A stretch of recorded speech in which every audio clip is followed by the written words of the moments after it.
I leave to Sister Elaine next week to show how such a profoundly social dimension really is part of sinfulness, and how those often daily and routine failings that maybe we sort of chalk up to, well, I'm human, really snowball, and they infect the very structures of our world around us. And one of the reasons why forgiveness of other people is so difficult. Father Newhouse goes on to remind us that God's forgiveness of each of us was accomplished at a great price on the cross. What happened on the cross? Jesus experienced the reality of absolute injustice. And we complain sometimes of the slights that we have. Our forgiveness of others can receive its strongest motivation and its genuine meaning because of the cross. This is what Father Newhouse says. God forgave us not by ignoring what we did, but by assuming what we did.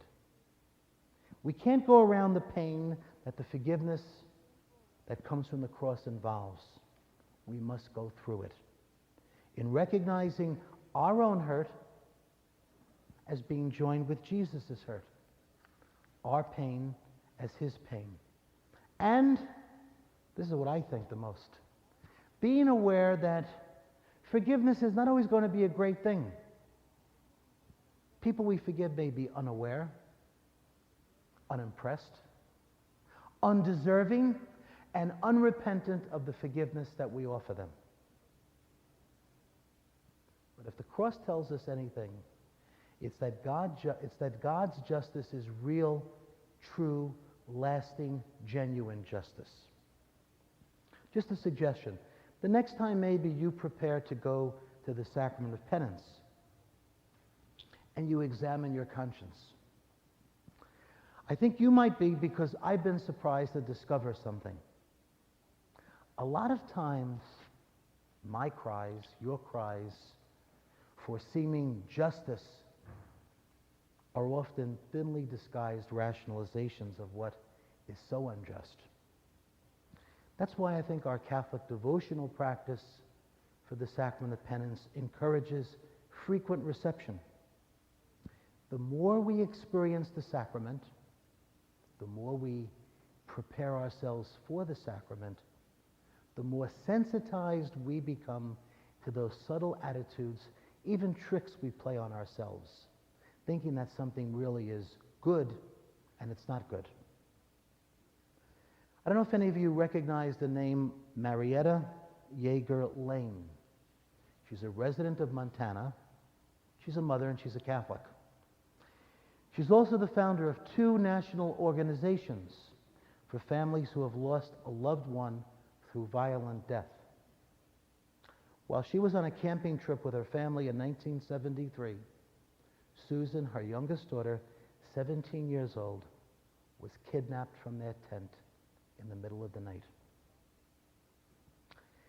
She describes an excruciating 11 months of false leads, dashed hopes, and downright hell. Several months after the tragic disappearance of her daughter, she consented to be interviewed by a newspaper, which had its way, in a very strange way, of luring the kidnapper forward. And after the article appeared, it was a phone call in the middle of the night. It was exactly 1 year to the minute of her daughter's brutal capture. And the man who would later be identified as the kidnapper called her at a home in Michigan. She was awakened out of a sound sleep, and she quickly realized that the person to whom she was speaking was the kidnapper. Let her tell you of this harrowing encounter. She says, "He expected me to become hysterical, and he wanted the satisfaction of knowing he was still in control. He was taunting me on the phone." But what follows is an unbelievable story that eventually led to this man's arrest. Mrs. Lane continues. He intended to hang up after a few moments, but however, he had no way of knowing what had been happening between God and me during the intervening year. Conversion made all the difference in what happened during that fateful encounter on the telephone. To my own amazement, she says, I realized that I desperately wanted to reach this very disturbed person. When at one point I asked him what I could do to help him, he broke down and he sobbed. The most remarkable consequence, she says, was that in this milieu of conversion and compassion that I had received over the past few months, the kidnapper eventually let down his guard. And little did he know, he spoke almost an hour with her on the telephone, and he inadvertently revealed enough information about himself that the FBI identified him. Then what followed was an unsuccessful arraignment. He passed the lie detector test. But then he called a second time. Why? Was it because of her compassion that he wanted to be forgiven? We don't know. She hopes it was that. She taped his second conversation several weeks later, in which he totally incriminated himself. And then a report came from the lab that part of her daughter's remains had been found just a half a mile from the tent. I'd like to keep you in suspense for just a moment, because I'd like to go back on something. What was this conversion that Mrs. Lane mentions in this powerful narrative? You'll find the complete story in the spring edition of Church Magazine. It's a Catholic magazine published here in Manhattan by a priest of the Archdiocese. The article is aptly entitled, God's Justice from Rage to Reconciliation. Now, believe me, Marietta's story begins with rage towards God, revulsion for the kidnapper, outrage at his violence, vengeance for his punishment. In fact, she describes in the story night-long wrestling matches that she had with God, in which she gave voice to her true, although justified, anger. And then something marvelous occurred, which I'll let Mrs. Lane tell you in her own words.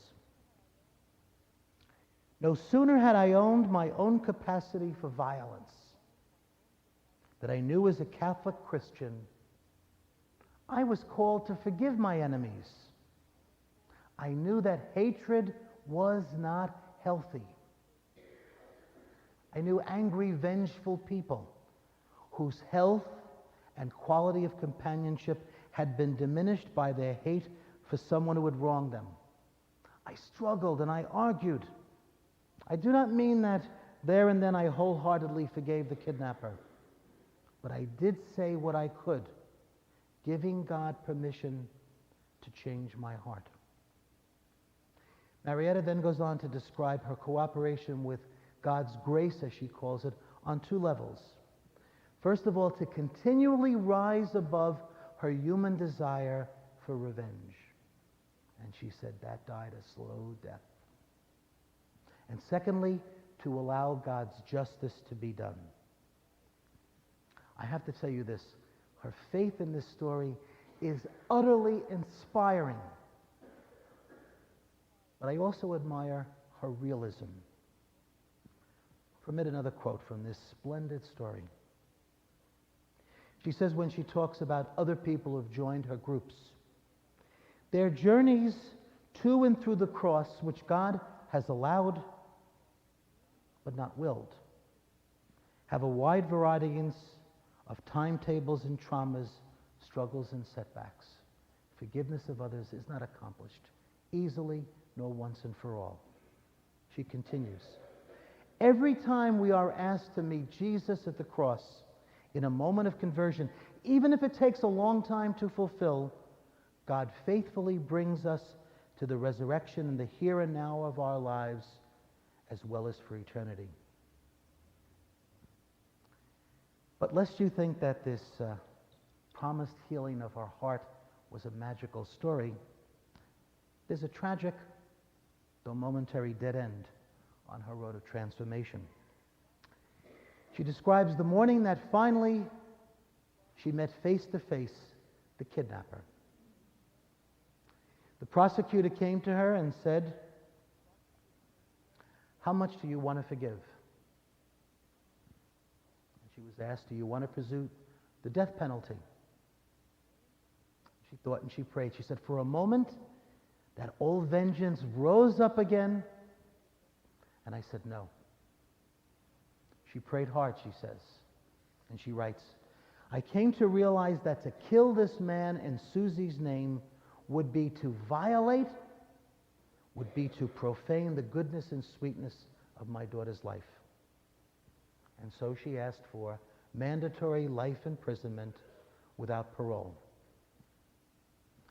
Only then did the kidnapper confess. But, and this is something that we need to know in forgiveness, we are only responsible for the positive efforts of our forgiveness, but not always the successful results. After the arraignment, the kidnapper was brought back to his cell, and he hung himself 4 hours later. Marietta's response to yet another turn on this road, this winding road of forgiveness, is truly worthy of awe. For what she did later was to go home and to bury her daughter, and then to travel to visit the kidnapper's mother. She describes her as an innocent and a gentle woman who knew nothing of the heinous crimes of her son. She said, "We grieve together in our loss, she for her son, me for my daughter." And she said, "The one thing I could do with her to give her comfort was not to wipe away the tragedy and the violence and the injustice of what her son did, but simply to tell her that she had forgiven her son for all he did." This is an almost unbelievable story. But it's a genuine insight into two things. The reality of human hurt. She said, "My rage was furious." It's also an insight into the equally hopeful promise that beyond the difficulty of forgiveness lies the existence of reconciliation.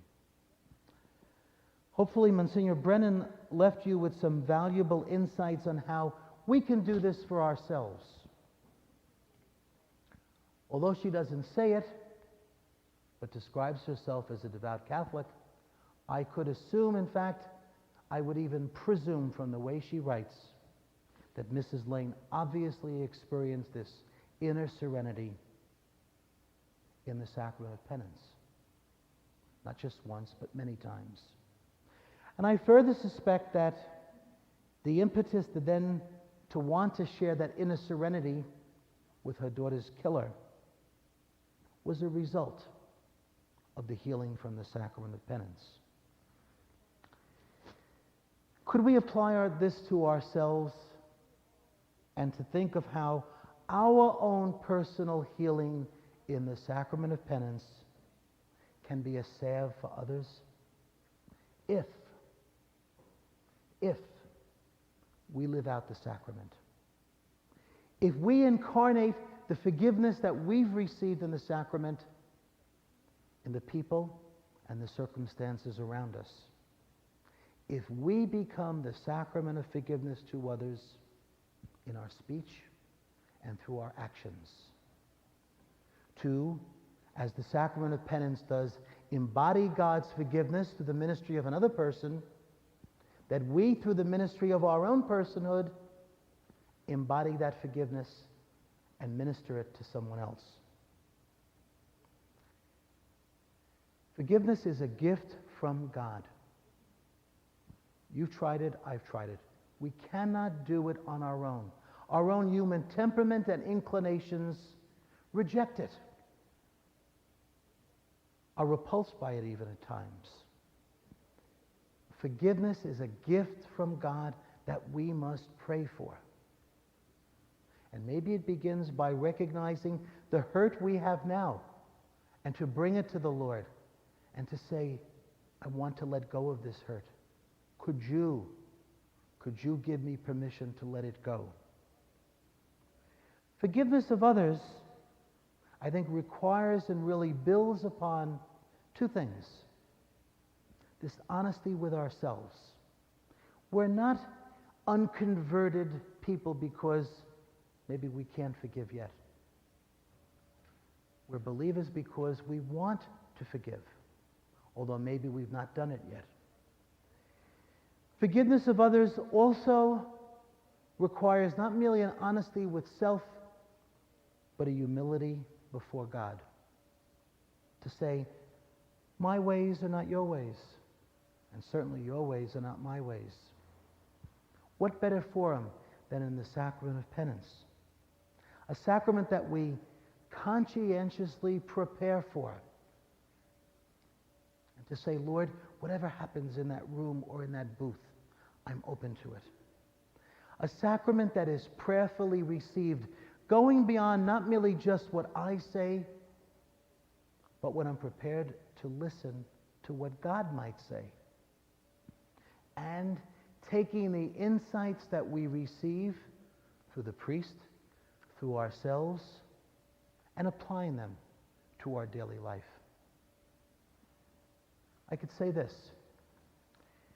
Once received and then shared, the marvelous gift of reconciliation with God and the grace to go the step further, to reconcile with others, bestows a renewal of life.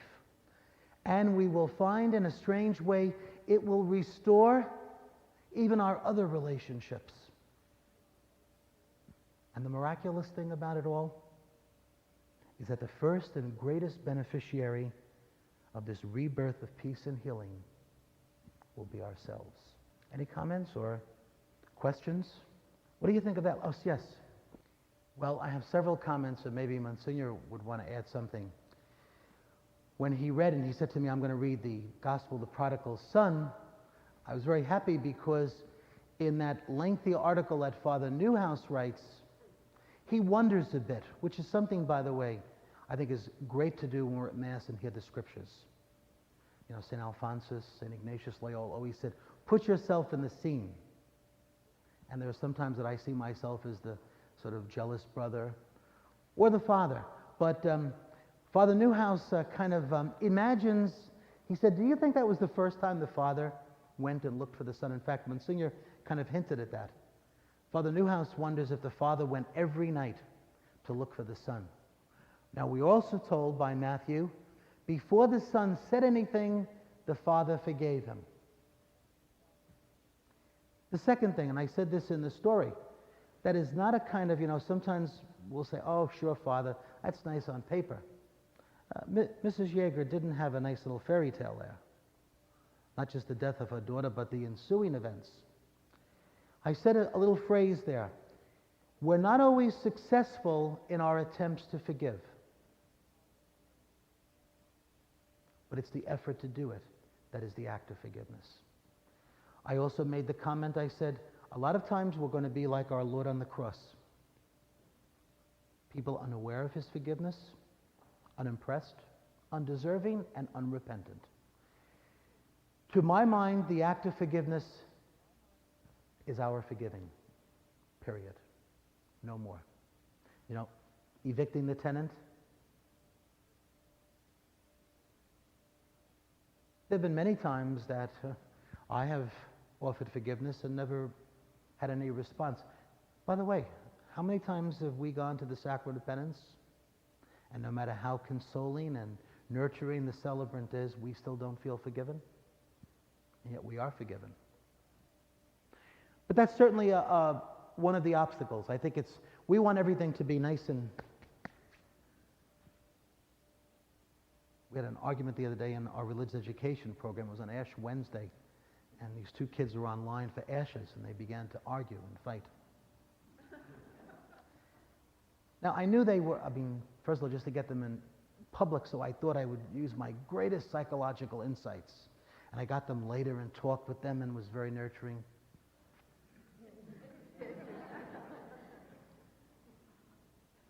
Sometimes you don't win. But that's certainly, and that might be, by the way, something to bring to prayer. To say, I've forgiven someone, and they don't listen. In fact, maybe they take advantage of my compassion and gentleness. Well, maybe this is something to ask ourselves. I didn't really address this. Why do we forgive other people? You need to let it go. One is that I use that expression of the cycle. You know, the Chinese have an expression, he who seeks revenge on his neighbor and wishes to kill him, dig 2 graves. So one is a kind of, shall we say, practical thing. What else? Why else forgive?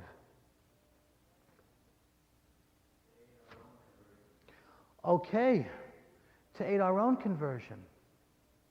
I mean, how many times, we won't say this publicly, has God let us off the hook? Come on now. How many times?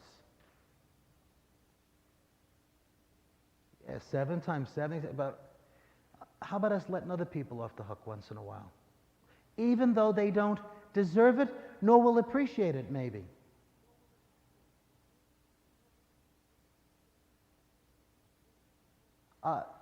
If this causes some churning inside of you, good. Just don't let the churning be to no avail. Make it part of your prayer. Maybe some people here tonight can honestly say when you hit the sack tonight, Lord, thank you that I forgave. And you could think of a situation. Or, Lord, I'm grateful for having been forgiven. Think of a time when you were let off the hook. Or, Lord, I'm not ready yet. I read over the summertime a recent update of the life of St. Augustine in the 4th century. And there were many different stories about this, but one which appears again, and George Will is a very solid historian, Augustine would sit in the back of the cathedral in Milan. And he was involved in a number of things that certainly were against his faith and his morals, but he was still involved with someone. And he says one time, Lord, change me, but not yet. Well, maybe part of our prayer can be the not yet. But again, I said the act of forgiveness begins with the willingness to eventually want to forgive. And maybe that's going to become our prayer. Maybe you have something there. Another reason to forgive is when we forgive, it's not our forgiveness. It's God's forgiveness. We become, and Msgr kind of gave this in the letter he wrote to me, we become a sacrament of forgiveness for other people. You know, we did something with the 8th grade last year. I teach religion Monday morning to St. Margaret's School. The 8th graders, and of course, they're not exactly the most receptive bunch on a Monday morning. Certainly not even Monday afternoon. But we took the Columbine thing. And I asked them to play the different characters. And one person played God. I said, okay, you have 10 minutes to practice. The scene is the 2 young gentlemen arrive at the gates of heaven after having just committed this travesty. And you're God. What do you say, and what do you do? As sometimes happens, maybe Msgr and Father Jerome might say this, the most unlikely people often say the most brilliant things. And this young man who was playing God, okay, the scene rolled and we began. And the kids got there, and of course I'm edging them on the side, tell them what you did, who you are. And the boy who was playing God went, I'm just so angry. You sit there and wait a while. I'm not keeping you out, but wait a while. And I think that was, in a lot of ways, our purgatory. I'm always happy that I'm a Catholic. I could never be a born again because I think I sometimes fall in the middle. I'm glad we have this safety net. And I think that explains maybe part of forgiveness too, because there are different ways of looking at purgatory. Some people say, oh, I thought God is all loving, all caring. Why does he kind of hang people or hold them for a while? Well, maybe the act of forgiveness needs to be a process that takes time. And maybe part of what you said is that maybe it won't be forgiven until the next world. You know, I had a situation about 11 years ago with an elderly lady in her 90s who was in the hospital. And the doctor said to me, Father, there's no reason why she's alive. I don't know why. He said, I think there's something in her. And I went to see her. She told me a story that was awesome. She said many years ago a husband had committed suicide. And she said, and this was like 40 years ago, she said, Father, I hate him. I cannot die and go to heaven and be with that man. So I said to her, I said, well, how about this? Why don't you make a deal with God? Why don't you tell him that you don't want to see him? I'm sure he has a lot of rooms there. But if you have to see him, you got to get him on the side and yell at him. And I'm not saying I caused her death, but she did go to God 2 days later. So maybe ultimate reconciliation is only in heaven. Yes, and I agree with you totally, but you know the old story about the little boy, it's thundering outside and middle of the night, and he runs into his parents' bedroom, and he kind of lies there for a minute, and parents sort of smile, and they said, that's nice, Johnny, but you can go back to your room. God's going to take care of you, don't worry. The kind of little boy got his blanket and goes back into the room. Starts thundering again. He runs back in the room and kind of goes next to mother and father, curls up next to them. And they let him stay for a while, and they said, you know, Johnny, it's all right. God's going to take care of you in the storm. Goes back to his room. Finally, not only thunders, lightning, the whole house is lit up and shakes. The little boy runs in the bedroom, holds on to his mother and father. And they say, Johnny, he said, I know what you're going to say, but right now I need a God with skin.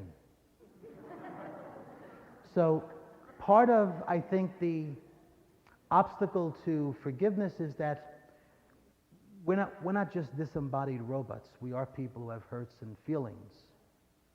I assume so. I think also we want to be in charge, right? We want to control. Well, she said, by the way, in the article, and when she first began to forgive him, she said, I hope he has a good weather today. That's all she could say. I hope he has good weather. And she said, I hope his parents are okay. Remember, it took her 2 things from this article. According to this thing, it took her at least a year to do this. And she's writing this article 26 years later. And I suspect without in any way minimizing her own conversion, I think if she wrote the article 26 years ago, it wouldn't be as awesome as it is today. Is it more than 26 years? Okay, so I mean, and I don't mean that to minimalize something, but let's say I could bring my inability to forgive and make that my prayer. Here I am, Lord. Look at the hurts inside of me. Look at these feelings that are inside of me. They're there. I know you love me, but you see the feelings there? Can you take some of them away? I think maybe we're afraid also if we give them up, then we'd have nothing to hang on. You know, it's like the Eucharist. When we go to the Eucharist, we're asked to surrender everything. Now, I think probably like most, we've all done spring cleaning, right? Priests have a particular affinity for books, usually in magazines. And usually every couple of months I'll say, I'm going to clean my room out, and I make 3 piles: thrown out, keep, and kind of in between. The thrown out pile is big. The keep pile is, and the not sure pile is like this. By the end of a week or so, the throw out pile is small. The keep pile is big. I think that's the thing with our own feelings. It's difficult to let go. Because then we say, what are we going to do when we don't have this feeling? What are we going to do? Remember that quote from Father Newhouse, forgiveness doesn't mean forgetfulness. Gone, but there's still some remembrances of that. You know, even the Holy Father, with the gentleman he forgave. Imagine going in the room with the guy who tried to kill you. But the interesting thing, the Holy Father did not, I'm not trying to read into his motivation or anything, he didn't intercede to let the man release, did he? Maybe the Holy Father said, as far as he's concerned, the anger, the hurt, whatever he felt from this man is over with. Whatever happens to him is between him and the state. Maybe that's another part of it. That, you know, we think forgiveness has to be this sort of, everything's going to be beautiful. Well, maybe for a while it's not going to be, and maybe still the person has to live up to the implications too. You're a quiet, participating audience. Wonderful. You have 30 seconds for one more. Yes, her thing, she's using the biblical story of that you first go to the person and confront them. Remember something, there's also a second step. If it doesn't work, you then bring it to the church, which I would always like to say, I think here again is one of the hidden resources or values of the sacrament of penance, where you can be able to bring a situation, and maybe you have to bring it several times. You know, one of the things that I always find very helpful in my own life is to have a regular confessor. Now, the priest may not know you, by the way, outside the context of the sacrament of penance. There are a number of people, I'm Msgr or Father Jerome, you have this experience, who you know by their voice is just a circumstance, who will come to you fairly frequently. And you're able, once they come more than once, to kind of get over all the chit-chat, and you're able to sort of say, you mentioned that the last time, huh? So one of the things is to, remember, forgiveness is not a question, remember, it's Rosemary Carlbach's statement. It's not a single solitary act. It really is a whole attitude. We can't forgive because it's hard to forgive and we've been hurt. And what are we going to do with this hurt? And I really use it as an introduction to bring it to the sacrament of penance, bring it to prayer. Lord, I cannot forgive fully yet. Does that I mean, it, that wasn't really my point. Okay. Well, let me say this, and I don't mean this. For a number of years when I was in this parish in the city, I had a lot of contact with people in what we call 12-step programs. And one of the things that they told me was that unless the situation is going to be of benefit, you don't bring it to somebody. It's like the old thing in the sacrament of penance. You know, I stole, and the priest will say, well, you know, you have to make restitution. If going back to the place where you stole will get you arrested, you don't do that. You find an alternative means of doing that. I think that would be something that you bring to the sacrament of penance. Will it be of value? And not successful. Will it be helpful, or will it make things worse? Well, let me think for a minute. I don't mean to be, that's a toughie. May I ask you to repeat the question so I can think of an answer? I'll be right back. No, seriously. What yours was that he asked for forgiveness. And it's not given? That's all you can do. All you can do is ask. Then the forgiveness has to come from the other person. But I think as long as you have gone and asked for it, really then we come back to everything that Father Aufieri has been saying. It originates with us under God's grace. You can't forgive without God's grace, because original sin kicks in. We don't hear about that nearly enough anymore. Original sin kicks in and says, why should I forgive him? Look what he did to me. Or why should I forgive her? Why? Look, and you, humanly speaking, you won't, because the effects of original sin are still there. And at the heart of all sin is pride, and pride is what keeps us from forgiving. I can't forgive that. I've been hurt beyond the limit. God comes. That's why those of you who are parishioners here have heard me say, we have to become the sacrament. What does that mean? Just as Jesus God became man, took on flesh so we could see God. Jesus says, nobody has seen the Father except the Son, and anyone to whom the Son chooses to reveal him. Now Jesus is no longer visible to us. Why? He wants to be made visible through us. We have to become the sacrament, the sign of Jesus. And Jesus forgave everybody, but that doesn't mean that they bought into it. You know, a lot of them still walked away from the cross, angry at him for what he had done. So even though Jesus extends his forgiveness to everybody, there's no guarantee they're going to accept it. Or as Father said, a lot of people don't even know it's been given.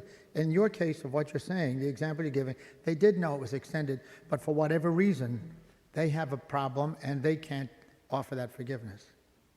Let me just do one thing to this is Rosemary Carlbach's book. I'm making no money on this. I happen to know a mother, and I got this as a Christmas present. It was kind of funny because Msgr, right after this, asked me to come here. So you may want to look at this later. It has little things. It has a journal that you can record the steps, and it has a life application. This is what we call Church Magazine. It's down in the city.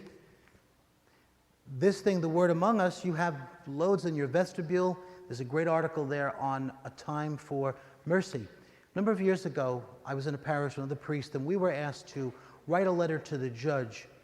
A gentleman was accused of a crime. He was guilty. But the person asked, they ask you to write letters. The pastor wrote the letter first, and he showed me the letter, and he said, Your Honor, I asked mercy for this person. And he said, I never give these baloney lines to judges. He's a great guy, all this kind of stuff. I simply asked for mercy because of, and he listed a specific reason. It's a very interesting thing about what the word mercy, the Holy Father wrote an encyclical a number of years ago. Mercy is, well, it's a very, very complex topic, but it doesn't mean, oh, everything's okay, no problem, whatever. It's really recognizing the gravity of the wrong and yet extending to the person, give them slack, as they say. The magazine First Things, Father Newhouse's article, back when Msgr, this really picks up a lot. I don't know where you got your meditations tonight, but it comes, his article there. And the last thing, if you've seen this, there's already flack now. It's only one day it happened. This is the Holy Father's, the text. We got it off the internet this morning, what he did in St. Peter's yesterday. I don't know if you saw the magazines and the TV last night. They were already saying he didn't go far enough. He should have said more. Why did he say it? Why is the church doing this? And a whole bunch of things. I think the Pope was utterly, utterly marvelous to do it. And you notice what he did at the end? They did it in a litany. I don't know if you saw this. He had different cardinals, and I could just wonder, Msgr, you'd know some of the names of the cardinals if they really wanted to say some of these things. They each listed a fault. They each had a list of fault of the church over the ages, and the Pope would say, Dear Father, for the times that we've done this sin, we ask forgiveness. So I think they were probably as reluctant as we are to sometimes offer forgiveness. But this is an example where the church has done this, and already, by 24 hours later, people are criticizing it either was too much or too little. And I'm sorry, you had your hand up. No, that wasn't it. She gave forgiveness, and it wasn't accepted. Wasn't that it? No, she said, she asked it, if I understood her correctly, she said, I asked Oh, okay. to be forgiven, and that person didn't forgive me. I was thinking about that, and what came to me is that maybe she should just forgive herself for whatever wrong she did, regardless what it was. Just forgive yourself, that you were human, you made a mistake, and with the grace of God, let God forgive me. But forgive yourself. And I think that might be some help. That's one of the things that I have found in my priesthood in dealing with women who've had abortions. They've gone to confession maybe years ago, and they know in their mind, and maybe even in their heart, that they have been forgiven by God, because they believe that. But they have a very hard time forgiving themselves. And there are various steps that I'll suggest to them that enable that to be brought about. I don't want to go into that now. But it's a very real problem, and I'm sorry if I misunderstood it, but learning to forgive yourself is very hard. And sometimes it keeps us from even asking for forgiveness. If I can't forgive myself, how do I expect the person I hurt to forgive me? It's that cycle. I just wanted to make two quick comments here, if you've ever heard me make a quick comment. That, first of all, one of the things that Father Aufieri touched on, and I meant to the first night, and we got involved in so many questions, I wanted you to get home before the 11 o'clock news that night, but is the idea of a regular confessor. I think that is so important to spiritual growth. And this is what we're talking about with this sacrament, a regular confessor. You don't go to a different doctor every time you have a hurt because they don't know you. You've got to go through the whole history again. But if you get, and remember, we are there, and we've stressed this, we are there to help you. I am not there to judge you. I'm not there to criticize you. I'm there to forgive you and to try to give you whatever assistance I can to get back in touch with God if you've lost touch with him, or to deepen the relationship with him. I know I can go down, I've told you, my confessor is one of the great priests of the Archdiocese, Eddie Connors. And I can go down and sit with him, and the confession might take 4 or 5 minutes. The talk afterwards that we share about something that I've done. And the idea is that's where I really grow. It isn't just in the confessing, that's part of it. But then the direction that I get, why? Because he knows me. He was my pastor for 5 years. He's been my friend for 20 years. And some of you say, well, I don't want to go because Father might get to know who I am. The only way it pays off for me to go to him is because he knows me, and he knows me so well. My weaknesses as well as my strengths. And because of the grace of the sacrament, he's able to guide me and point me to do certain things. He gives me some of the most unusual penances I've ever received, but I'll tell you one of them. He said, I want you to go home and make the sign of the cross, and then sit there for 5 minutes and think about what you've just done. Everything you can think about that, and then at the end of the 5 minutes, make the sign of the cross again. I mean, I don't know where this came from, but it's given me food for reflection for several weeks. And he's a very holy man. Not super pious, holy. A good, solid priest. But I cannot urge that more. Does it take time? Yeah. But it's the only way that there's growth. And you may not hit it with the first priest you go to. It's got to be a mutually comfortable situation. But keep looking. Keep praying for guidance in that direction. It's very important. And the last thing, Bob has mentioned a number of books here. I think the finest book I've ever read on this whole subject is one by Henry Nouwen. He's written about 30. I think the best thing he's ever written, I don't think, a lot of his biographers, if you will, certainly the best thing I've ever read by him is his book on the prodigal son. It's as deep and profound and revealing a testimony to God's mercy as I've ever read. And particularly does he dwell on the thing that as I grow older and read this parable more and more, to me the real key is the other son. The other son who refuses to forgive. And the father goes out to him, and he still refuses to forgive. And we really don't know. Jesus never finished that parable because we are that other son. And we're in constant process trying to learn how to forgive. Trying to forgive that young brother who blew the whole inheritance, and now he comes home and he gets the party. I have to wonder what kind of a relationship that other son had with the father when he says, I slaved for you. What kind of an attitude is that? He never says, I was your faithful son. I slaved for you and followed every one of your orders.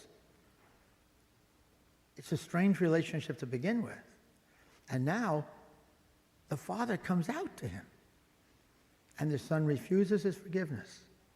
But that is the way the father forgives the son. We don't know what happens to the other son. We're that other son. And we're in constant process of trying to not only be forgiven, and that's as easy as going to confession. And confession should be something relatively easy. It can be embarrassing. God, I got to get back and tell him the same thing again. How do I change it a little so he really won't know? That's the beauty of having a good confessor, a regular confessor. You can't fool him. Why should we want to? Why should we want to? Because we're not confessing to him. We're confessing to God. And as one of the gentlemen said here last week, and I quoted him in a homily this past weekend, what's so tough about telling God stuff he already knows? God isn't sitting up there saying, you did that? He knows. He knows the sins we commit before we commit them. And he's still ready to forgive us. But this is turning into my talk. Bob, thank you very, very much for coming again.